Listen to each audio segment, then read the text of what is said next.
Assalamualaikum warahmatullahi wabarakatuh. Perkenalkan, di sini kita dari kelompok 4 ingin mempresentasikan tentang mengintegrasikan iman, Islam, ihsan dalam membentuk ihsan kamil. Saya sendiri Maulidina.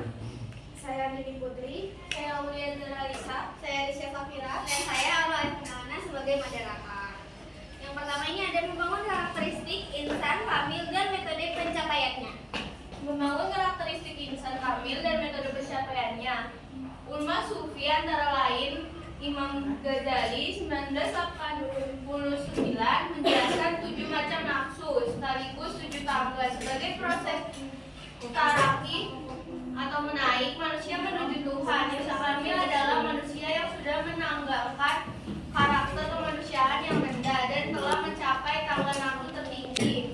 7 macam nafsu dan tangga tersebut adalah sebagai berikut. Yang pertama itu ada nafsu amarah dengan ciri-ciri sombong, iri, dengki, dendam, menuruti nafsu, serakah, suka marah, membenci, dan tidak mengetahui kewajibannya.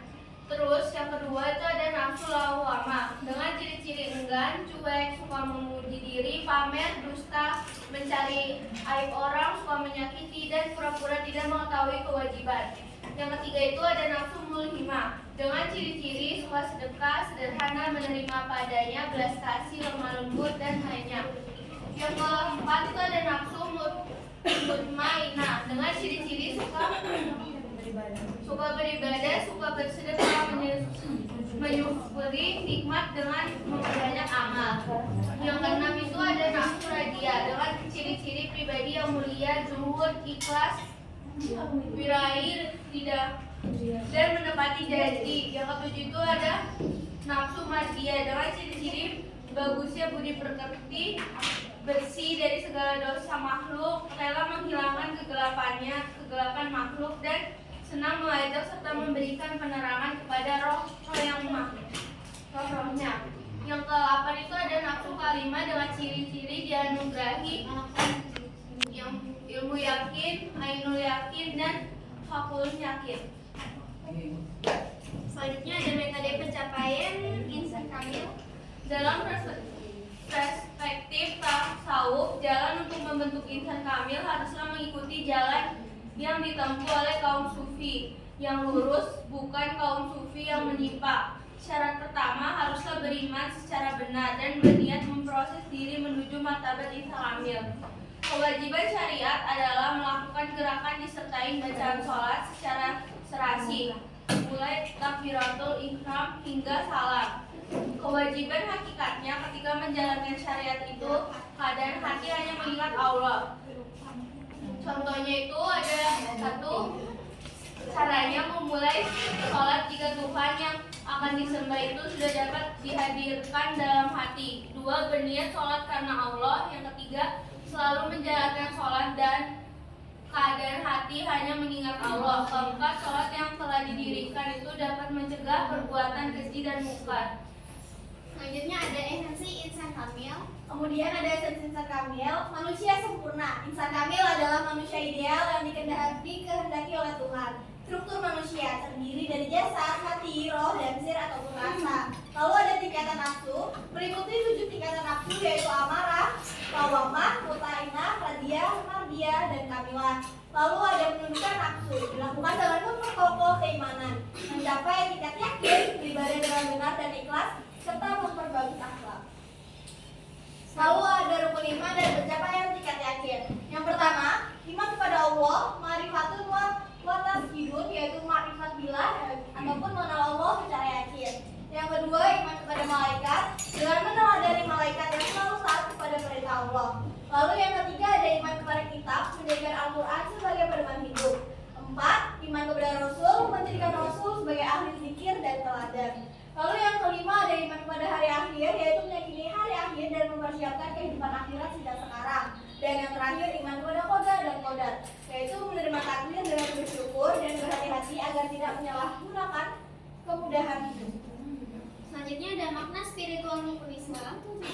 Makna spiritual rukun Islam itu setiap rukun Islam bukan berarti ritual, melainkan mengandung makna spiritual yang mengantarkan manusia kepada marifat bila pengenalan sejati kepada Allah. 1. Syahadat, menyaksikan keesaan Allah dan mengakui kenabian Muhammad sebagai teladan hidup. Sholat, sarana untuk senantiasa mengingatkan Allah, zikrullah, sehingga terhindar dari perbuatan jahat dan dosa. Sedekah, kesadaran bahwa semua rezeki berasal dari Allah, tumbuh rasa empati sosial, dan hilang sifat zikir. Puasa, melatih diri untuk mencapai ketakwaan dengan cara menahan hawa nafsu dan beriman kepada hari akhir. Haji, simbol perjalanan spiritual menuju Allah, membersihkan hati dari tabir rintangan sehingga seseorang dapat menyaksikan hakikatnya.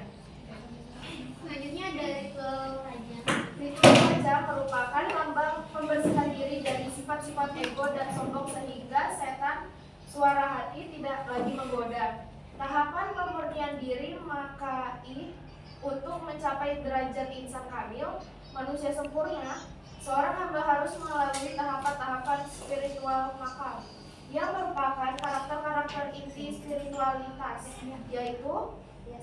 Taubat, kembali kepada Allah. 2. Wara, menjauhi hal yang dilarang dan syubhat. 3. Syubhat. 3. Zuhud, tidak mencintai dunia. 4. Fakir, merasa hanya butuh kepada Allah. 5. Sabar, tetap sabar dalam menghadapi cobaan dan ketaatan. 6. Tawakal, ketergantungan total kepada Allah. Ini adalah latihan spiritual yang dilakukan secara terus-menerus untuk memperkuat hawa nafsu yang menimbulkan kemudian.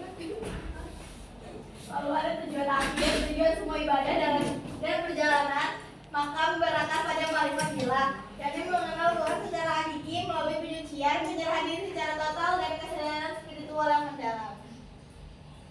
Lalu ada manapaki jalan menuju insan kamil.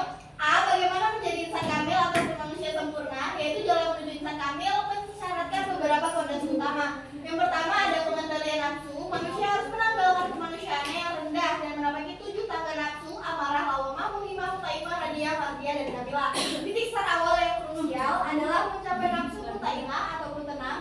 Setelah itu Tuhan akan menaikkan ke tangga yang lebih tinggi hingga nabilah. Yang B ada fondasi imam Islam dan ihsan. Yang pertama, imam harus benar, kokoh dan mencapai tingkat yakin, bukan sekedar percaya. Islam, peribadatan rukun Islam harus dijalankan dengan benar, ikhlas dan sungguh-sungguh. Yang ketiga, ada semua ibadah dan amal sosial harus mencapai tingkat ihsan atau melakukan ibadah seakan melihat Tuhan atau merasa dekat Tuhan. Yang C ada optimalisasi 4 unsur ya, jasad, raga, hati, roh, dan sir atau rasa. Harus difungsikan sesuai kehendak Allah dengan hati nuraini sebagai raja yang selalu berzikir mengingat Tuhan. Yang D ada mengikis karakter buruk, karakter negatif seperti sombong, riya, pamer, iri dengki, marah, dan dendam harus dihilangkan.